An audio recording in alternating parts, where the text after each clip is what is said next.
Hello, this is Tracy Dixon from Tracy Dixon's Mind and Body Health, Fitness and Wellbeing, and this is Sharon's story. An ordinary person with an extraordinary story to share. A real journey of triumphing over adversity, and one that I feel proud to be part of. A couple of weeks ago, I got an email out of the blue, and it read like this. Dear Tracy, I just thought I'd send you a couple of pictures from when I first started exercising with you years ago and getting the first Veteran 35 at Alton in a 10k in March. It's been quite a journey, but you were the first person to inspire me to exercise and to stick with it. And without that, I wouldn't be doing the things I am today. Hopefully, these pictures may inspire someone else on their journey. A huge thank you for being a constant motivation in my life, Sharon. Well, when I read that, I immediately welled up. I had tears in my eyes because I realised that the first picture was 18 years ago when Sharon was 21. And, what was I doing 18 years ago? Well, of course I was teaching then, and I've been teaching for a little while. I've been teaching 27 years this year, so still I was in my 20s myself, and I remember Sharon like that. I remember her really, really well. And so I emailed her straight back and I said, okay, Sharon, I think that your story is remarkable and it will be wonderful if you would like to share it with everyone. So this is Sharon's story. I'm going to read it as she's written it, with the exact word for word. She starts, okay, here we go. I'd really love to share my journey from the first picture when I was a massive 17.5 stone until now, where I am 10 stone, having lost 7.5 stone and some of it more than once. As a child, I disliked exercise, most due to the lack of confidence and encouragement. I tolerated PE at school but never engaged or was motivated to do activity. My eating habits were never great, and I was told by my mum that due to a life-saving operation at 3 months old that I'd always find it difficult to maintain a normal weight and always be big. As a young child, I took this to mean I'd always be really fat and there was nothing I could do about it. During my teens, I discovered that I had polycystic ovary syndrome, and I was told I'd find it difficult to have children, and it was another reason I was gaining weight. And for a while I accepted that was me and that was how I would have to live, and there seemed little point trying to do anything about it.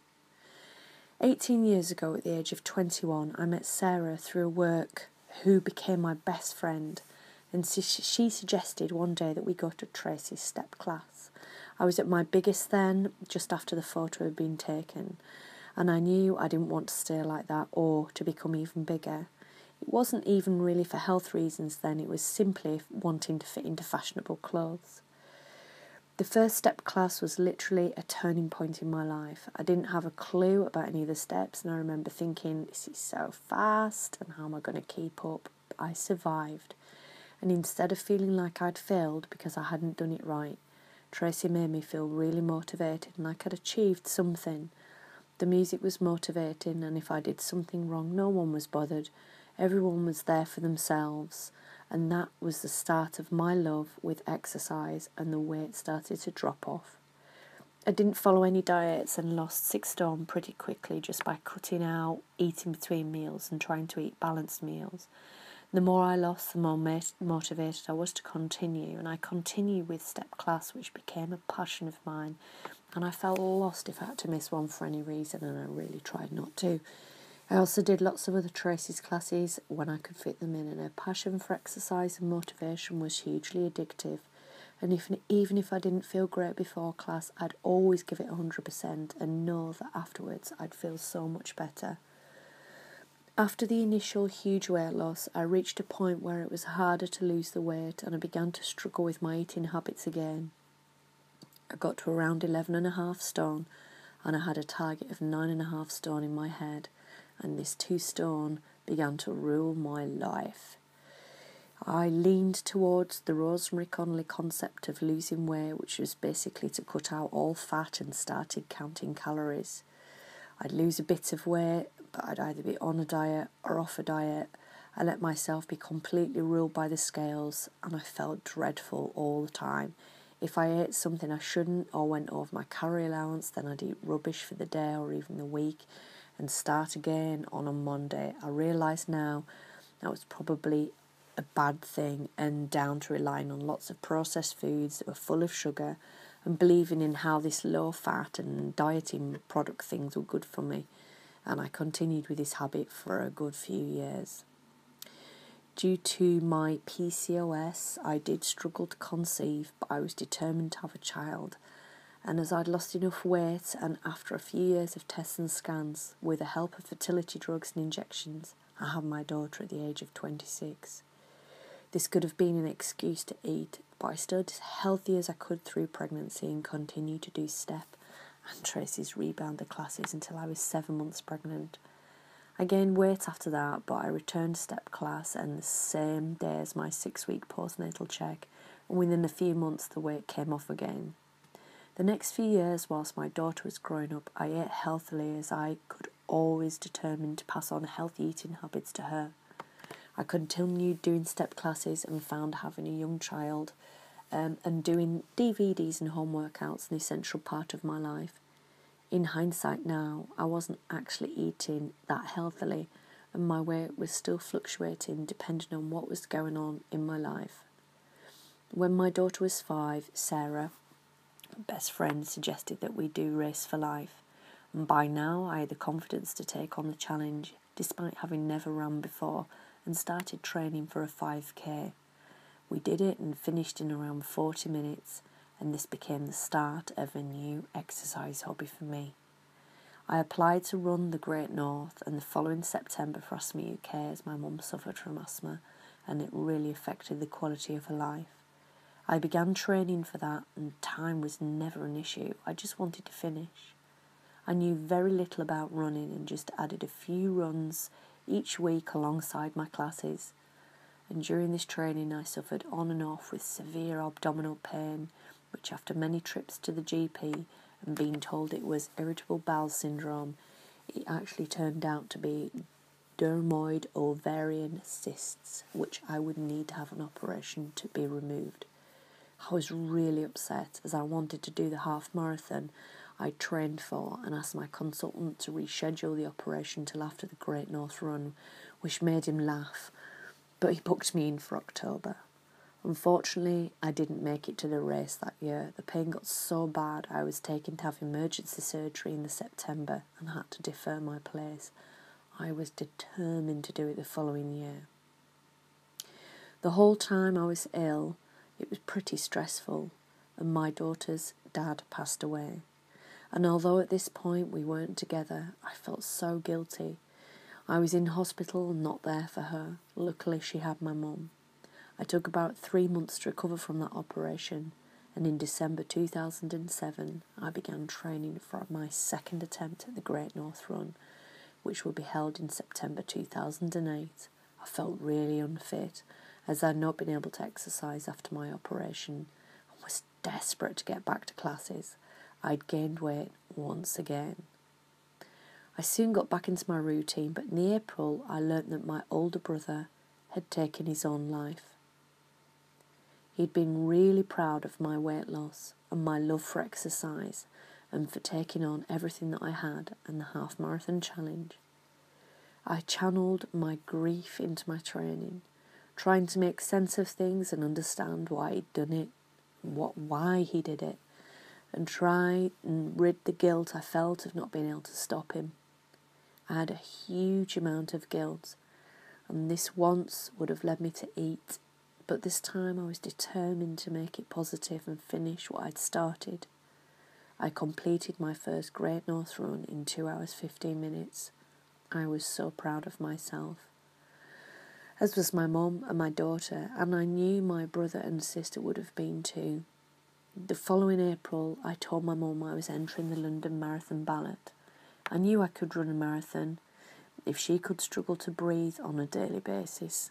Unfortunately, she passed away in July and didn't get to know I'd got my place. But in September I got the good news. I've been lucky enough to get a place in the ballot, and I will be running the marathon in memory of my mum and my brother. I still knew very little about running and used a training plan from a magazine. I combined some running outside with lots of treadmill running, and on 17th of April 2011 I completed the London Marathon, and I did it in 5 hours, 12 minutes. I was so pleased just to have completed it, but thought with better training I could do much better. And then I completed the Keswick to Barrow, a 40-mile walk, just 3 weeks after the marathon. A whole new world of possibility had opened up to me. I decided I wanted to train harder and get a better marathon time in 2012. After more hard work, I ran the Edinburgh Marathon in 4:12, knocking 50 minutes off my London time. Each time I achieved my goal, my confidence grew, and I'd set myself a new target. I'd done various events and distances and trail runs, and even a duathlon and a 150-mile cycle, but my main goal was to run a sub-4 hour marathon.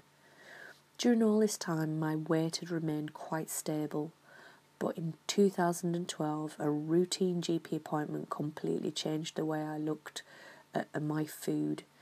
He asked me to stop eating gluten, as I thought it was possible I had celiac disease. I wondered how I'd survive without bread, pasta or ready meals, but I did, and I felt so much better. I didn't have celiac disease, but I decided I was sticking with that way of eating. I started eating non-processed foods and cooking from scratch. I introduced nuts and seeds and good fats back into my diet after omitting them. I stopped counting calories, and I have never looked back. I now eat what my body needs from a nutrient point of view, and that sense of freedom I gained from changing my eating habits was immense. If I have something that's not deemed healthy, then I can enjoy it, but move on. To be honest, my taste buds have changed so much, and I'm getting the correct nutrients that I don't even crave the rubbishy foods anymore. It's totally liberating after being ruled by calories for a decade. Around this time, I was also introduced by Tracy to working with weights into my weekly routine, and exchanged my much loved step class for the body pump and Tabata. I joined running as well to introduce different types of training. And when I was least trying to lose weight and had decided that being fit and healthy was more important to me, the weight started to fly off and my body shape began to change. I was losing body fat and I was gaining muscle. I'd freedom from the scales I'd never had before, and I was getting the results I'd never expected to see, and my confidence grew again, and I actually feel like this was it. I cracked it. I decided I want to achieve that elusive sub-4 marathon, and with this combination of smart training and clean eating, I worked hard and finally smashed it. In Chester in 2014, finishing a marathon in 3 hours 48 minutes. I realised this was only 4 minutes away from achieving a good for age place for London, so I set myself some more goals last year and worked really hard through winter to run Manchester on the 19th of April in 3 hours 38 minutes, enabling me to get a guaranteed place back in the London Marathon the next year. I used a few races as training on the way to Manchester, and the second picture that you see of me is at Alton Park in March, where I won my age category for a 10k and then went on to run a half marathon an hour later. Late last year, I did some more self-development to learn about physiology of exercise and anatomy, and to look more closely at nutrition, and more courses relating to nutrition and exercise. My results in Manchester really got me thinking about where I started all of those years ago, and how, when there's a will to do something, if you're prepared to work hard and commit to a goal, then anything is possible. I've been controlled by my own fear of failure many times, but if you don't try, then you have no chance of succeeding. My daughter is now a teenager, and I'm really trying to pass this on to her, and hope that if she's seen me push myself out of my comfort zone and achieve my goals, then she will have the confidence to chase her own dreams. I don't recognise the person in the first photograph as myself. It's just not my appearance that changed, but my entire outlook on life. I really hope my journey will inspire at least one person who's been struggling with confidence, weight loss, or going through a challenging time. Anything can be achieved with that mindset and that positive outlook. Thank you, Tracy. Had I not gone to that initial class and discovered step and exercise, I really do not know where I'd be now with my life. Sharon's story, and I am so proud of being part of that, and it truly is remarkable. You see Sharon in classes, she comes to Body Pump on Wednesday night. I'm sure that if you go up to her and have a chat to her, she'd love to talk about some of the things that are in her story. She's very shy, she's very humble, and she's very quiet. But she's an ordinary person with an extraordinary story. Bye.